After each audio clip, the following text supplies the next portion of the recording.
ஒரு படத்துல வடிவேல் சார் சொல்லுவாரே, "நானும் ரவுடி தான், நானும் ரவுடி தான், ஜெயிலுக்கு போறேன், ஜெயிலுக்கு போறேன்னு." அந்த மாதிரி கத்திக்கிட்டே ரொம்ப தில்லா ஜெயிலுக்கு ஜாலியா போவாரே. ஆனா நாம நினைக்கிற மாதிரி அது அந்த அளவுக்கு ஜாலியான விஷயம் இல்லைங்க. என்னதான் கெத்தா வெளியில ஜெயில் அப்படின்னு சொல்லிக்கிட்டாலும் கூட, அதுக்குள்ள இருக்கக்கூடிய அந்த விஷயங்கள் ரொம்பவே கொடூரமானது.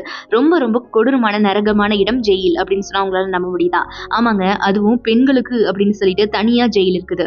அண்ட் அது மட்டும் இல்லாம, இப்ப நம்ம பார்க்க போற ஜெயில்ல பொண்ணுங்க மாட்னா அவ்ளோதானா, அவங்கள கொடூரமா டார்ச்சர் பண்ணி சின்னாபின்னமாக்கிருவாங்களாம். அந்த அளவுக்கு கொடூரமான விஷயங்கள் இந்த உலகத்துல நடந்துகிட்டு இருக்கு. இந்த மாதிரி உலகத்துல இருக்கக்கூடிய ஆபத்தான பெண்கள் சிறைச்சாலை பத்தி தான் நாம இந்த வீடியோல ஃபுல்லா பார்க்க போறோம். வாங்க வீடியோக்குள்ள போகலாம். வேலி ஸ்டேட் பிரிசன் இது கலிபோர்னியால இருக்கு. 1995 இருந்து 2012 வரைக்கும் இந்த பிரிசன்ல பாத்தீங்கன்னா லேடிஸ்களுக்கான பிரிசன் அப்படின்னு தான் அறிவிச்சிருந்தாங்க. அதுக்கப்புறம் இத ஜென்ஸ்களுக்கான பிரிசனா மாத்திட்டாங்களாம். இதுக்கு காரணம் பெண் கைதிகள் அங்க பண்ணின கலவரம் அப்படின்னு சொல்லப்படுது. அது மட்டும் இல்லாம பெண் கைதிகள் கிட்ட அதிகாரிகளுடைய அத்துமீறலும் ஒரு காரணமா முன்வைக்கப்படுது. பல அதிகாரிகளுடைய சப்போர்ட்ல இந்த ஜெயில் ஒரு பிளாக் மார்க்கெட்டாவே மாறிடுச்சாம். இதனால பாத்தீங்கன்னா ஜெயிலுக்குள்ள பல இல்லீகல் விஷயங்கள் நடந்திருக்கு. அதிகாரிகள் பண்ணின டார்ச்சர்ல சில பெண் கைதிகள் மனநலம் பாதிக்கப்பட்டவங்களாவே மாறிட்டாங்களாம். அப்போ யோசிச்சு பாருங்க எந்த அளவுக்கு கொடூரமான சித்திரவதைகளை அவங்க அனுபவிச்சிருப்பாங்கன்னு. அதனாலதான் கவர்மெண்ட் யோசிச்சு கடைசியில இந்த முடிவை கையில் எடுத்திருக்காங்க. அடுத்தது பன்ஹா ஃபீமேல் பிரிசன். இது எகிப்துல இருக்கு. இந்த ஜெயிலுக்குள்ள பெண்கள் போன உடனே சில மோசமான சம்பவங்களை அனுபவிப்பாங்க. அதாவது என்ட்ரிலேயே அவங்களுடைய ட்ரெஸ் எல்லாத்தையுமே கழட்டிட்டு அவங்கள எல்லாரும் முன்னாடியும் செக் பண்ணுவாங்க. இதோட நிறுத்த மாட்டாங்களாம். எப்ப பார்த்தாலும் அவங்கள கூப்பிட்டு டார்ச்சர் பண்ணிட்டே இருப்பாங்களாம். இந்த ஜெயிலுக்குள்ள ஒன்ஸ் வந்துட்டா அவங்க ஃபேமிலியை கூட அவங்க பார்க்க முடியாது. இவ்ளோ டார்ச்சர் பண்றாங்களே, இடமாவது சுத்தமா இருக்குமா அப்படின்னு பார்த்தா அதுவும் கிடையாது. எக்ஸாம்பிளுக்கு சொன்னா இந்த ஜெயிலை விட குப்பை தொட்டியே மேல் அப்படின்னு சொல்லலாம். அந்த அளவுக்கு கிளீனா என்ன அப்படின்னு கேட்பாங்களா இங்க இருக்கவங்க.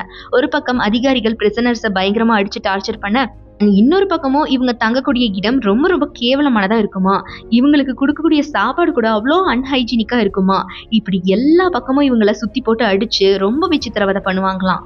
அடுத்ததா திஹார் ஜெயில். இது இந்தியாவில் இருக்கு. இந்தியாவில் இருக்கக்கூடிய எல்லாருக்குமே இந்த ஜெயிலை பத்தி கண்டிப்பா தெரிஞ்சிருக்கும். இந்தியாவில் இருக்க மிக கொடூரமான ஜெயில்னா அது இதுதான். ஏன்னா இந்த ஜெயில் ஃபுல்லா சென்ட்ரல் கவர்மெண்ட் கண்ட்ரோல் இருக்கிறதுனால ஸ்டேட் கவர்மெண்ட்டுடைய எந்த ஒரு ரெக்கமெண்டேஷனுமே இங்க ஒர்க் ஆகாது. அண்ட் இன்னொரு விஷயம் என்னன்னா, இந்த ஜெயிலுக்குள்ள எந்த அளவுக்கு கொடுமைப்படுத்துறாங்களோ அதே அளவுக்கு ஊழலுக்கும் பேர் போனது இது. அது மட்டும் இல்லைங்க, சிம்பிளா சொல்லணும் அப்படின்னா காசு இருக்கிறவங்களுக்கு இந்த ஜெயில் ஒரு 5 ஸ்டார் ஹோட்டல், இன்னொரு பக்கம் காசு இல்லாதவங்களுக்கு இந்த ஜெயில் ஒரு நரகம். எந்த அளவுக்கு டார்ச்சர் பண்ணணுமோ அந்த அளவுக்கு டார்ச்சர் பண்ணி அவங்களுடைய வன்மத்தை தீர்த்துப்பாங்க. அண்ட் இந்த ஜெயில பாத்தீங்கன்னா கைதிகளுடைய எண்ணிக்கை கண்டிப்பா 400 மட்டும்தான் இருக்கணும். ஆனா இந்த ஜெயில கிட்டத்தட்ட 500க்கும் மேற்பட்ட கைதிகள் இருக்காங்க. இந்த ஜெயிலுக்கு தண்டனை கைதியா வந்தவங்க கூட பரவாயில்லைங்க. ஆனா பாருங்க, இங்க விசாரணை கைதியா வந்து கோர்ட்டுக்கே போக முடியாத நிலைமையில பல பேர் இருக்காங்களாம். இதுதான் இந்த இடத்துல ரொம்பவே வேதனைக்குரிய விஷயம்.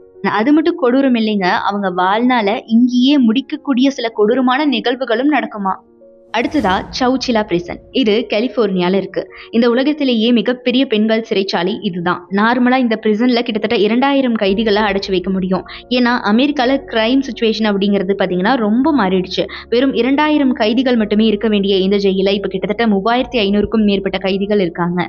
நார்மலாவே கம்மியான இடத்துல அதிகமான மக்களை அக்கம்பெனி பண்ணுனா கண்டிப்பா சண்டை நடக்கும் இல்லையா, அதேதான் இங்க டெய்லி நடக்குதான். அதிகமான கைதிகள் இருக்கிறதுனால ஆபீசர்ஸால கூட இவங்களை கட்டுப்படுத்த முடியலையாம்.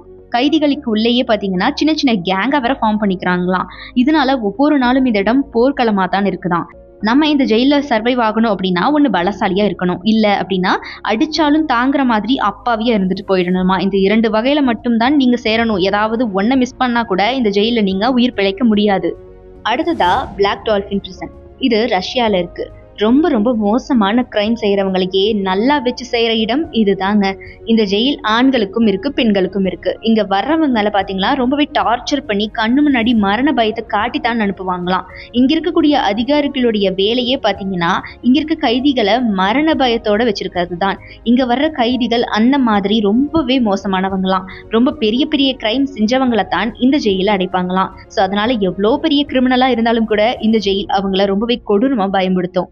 அது மட்டும் இல்லாம இந்த ஜெயில நடக்கக்கூடிய கொடூரங்கள்ல கைதிகளுக்கு நடக்கக்கூடிய ஒரு கொடூரத்தை நான் சொல்லவா, கைதிகளுடைய கைகளை அவங்களுடைய பின்பக்கமா கட்டி அவங்கள முன்னாடி நிமிர்ந்து வானத்தை பாக்குற மாதிரி நிக்க வச்சிருவாங்களாம். பல மணி நேரமா அந்த கைதியும் ஒரே இடத்துல நிக்கணுமா. அதே மாதிரி பகல்ல தூங்கக்கூடாது, பாத்ரூம் போகக்கூடாது, அதே மாதிரி சாப்பாடு கூட அதிகாரிகள் நினைச்சாதான் கைதிகளுக்கு கொடுக்கப்படுது அப்படின்னு இன்னும் நிறைய சித்திரவதைகள் இருக்கு. இன்னும் சில நேரத்துல பாத்தீங்கன்னா சாப்பாடே கொடுக்காம பட்டினியா வச்சே அவங்களை கொடுமைப்படுத்துவாங்களாம். இந்த மாதிரியான பல டார்ச்சர்னாலேயே இந்த ஜெயில் நேம சொன்னாலே பல கைதிகள் கதி கலங்கி போயிருவாங்களாம். அடுத்ததா பேங்காக் உமன்ஸ் பிரிசன். ஸோ இது பார்த்தீங்கன்னா தாய்லாந்தில் இருக்குது. இந்த ஜெயிலில் வெறும் 500 பேரை மட்டும்தான் வச்சுக்க முடியும். ஆனால் இந்த ஜெயிலுக்குள்ளே கிட்டத்தட்ட 2000க்கும் மேற்பட்ட கைதிகள் இருக்காங்களாம். அதாவது 4 மடங்கு அதிகம். கெப்பாசிட்டி அதிகமாக இருக்கிறதுனாலேயே இடத்துக்குள் பார்த்தீங்கன்னா நிறைய பிரச்சனை வரும். சாப்பாட்டுக்கு பிரச்சனை, ஏகப்பட்ட தகராறுகள் வேறையாம். இது மட்டும் இல்லைங்க, இங்கே இருக்கிறவங்களுக்கு ஹைஜீனிக்கு ஸ்பெல்லிங் கூட தெரியாது. அந்த அளவுக்கு இந்த இடம் ரொம்பவே மோசமானதாக இருக்குமா. இதனாலேயே பல கைதிகள் நோய்வாய்ப்பட்டு இறந்தும் போயிருக்காங்க. அண்ட் என்னதான் இங்கே ஓவர் க்ரௌடாக இருந்தாலும் கூட பார்த்தீங்கன்னா யாரும் யார் கூடயும் கேங் சேரவே கூடாதான். அதையும் மீறி யாராவது கேங் ஃபார்ம் பண்ண நினச்சா அவங்கள தனியாக தொக்கா தூக்கிட்டு வந்து மென்டலி டார்ச்சர் பண்ணியும் ஃபிசிக்கலி டார்ச்சர் பண்ணியும் ஒரு வழி பண்ணிடுவாங்களாம். ஸோ கைஸ், இப்போ நம்ம பார்த்தோம் இல்லையா, இந்த மாதிரி உலகின் மோசமான பெண்கள் சிறைச்சாலைகள்லேயே எது ரொம்ப மோசமானதுன்னு நீங்கள் நினைக்கிறீங்களோ அதை மறக்காம கமெண்ட் பாக்ஸில் கமெண்ட் பண்ணுங்கள். இந்த வீடியோ பிடிச்சிருந்தா லைக் பண்ணிக்கோங்க. நம்ம அறம் யாதனில் சேனலில் சப்ஸ்கிரைப் பண்ணி சப்போர்ட் பண்ணுங்கள்.